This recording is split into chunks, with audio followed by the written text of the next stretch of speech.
पुणे आणि पिंपरी चिंचवड परिसरातून एक अत्यंत धक्कादायक आणि काळजाचा थरकाप उडवणारी घटना समोर आली आहे। फुगेवाडी आणि पिंपळे गुरव भागात विषारी गावठी दारूमुळे तब्बल 13 जणांचा संशयास्पद मृत्यू झाल्याने संपूर्ण परिसरात भीतीचे वातावरण निर्माण झाले आहे। या घटनेमुळे प्रशासन हादरले असून पोलीस तपास वेगाने सुरू आहे। पिंपरी चिंचवड मधील फुगेवाडी आणि पिंपळे गुरव परिसरात गेल्या काही दिवसांपासून मृत्यूचे सावट गडद झाले आहे।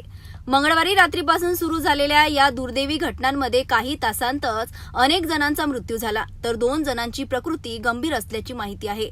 स्थानिक नागरिकांनी या सर्व मृतांमागे अवैध आणि विषारी गावठी दारूचा हात असल्याचा आरोप केला आहे।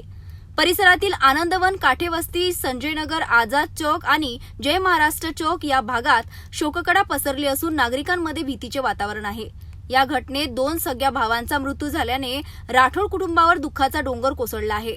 विजय राठोड आणि राजेंद्र राठोड या दोघांचा एकाच वेळी मृत्यू झाल्याने संपूर्ण परिसर सुन्न झाला आहे।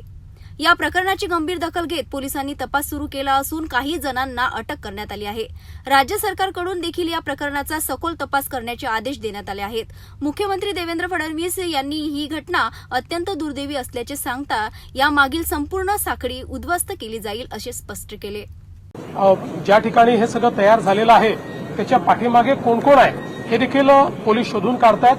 8 लोक अटक झाल्यात, अजून काही लोक अटक होऊ शकतात। सर, संपूर्ण ही साखळी जी आहे ती शोधण्याचा प्रयत्न 100% पूर्ण साखळी शोधून आणि त्यांच्यावर अतिशय कडक कारवाई। ही घटना केवळ आकडेवारी नाही, तर उद्ध्वस्त झालेल्या कुटुंबाचे आणि हरवलेल्या आयुष्यांचे वास्तव चित्र आहे। प्रशासनाकडून कठोर कारवाईची अपेक्षा व्यक्त केली जात असून या घटनेमागील संपूर्ण नेटवर्क लवकरच उघड होईल अशी आशा नागरिक व्यक्त करत आहेत।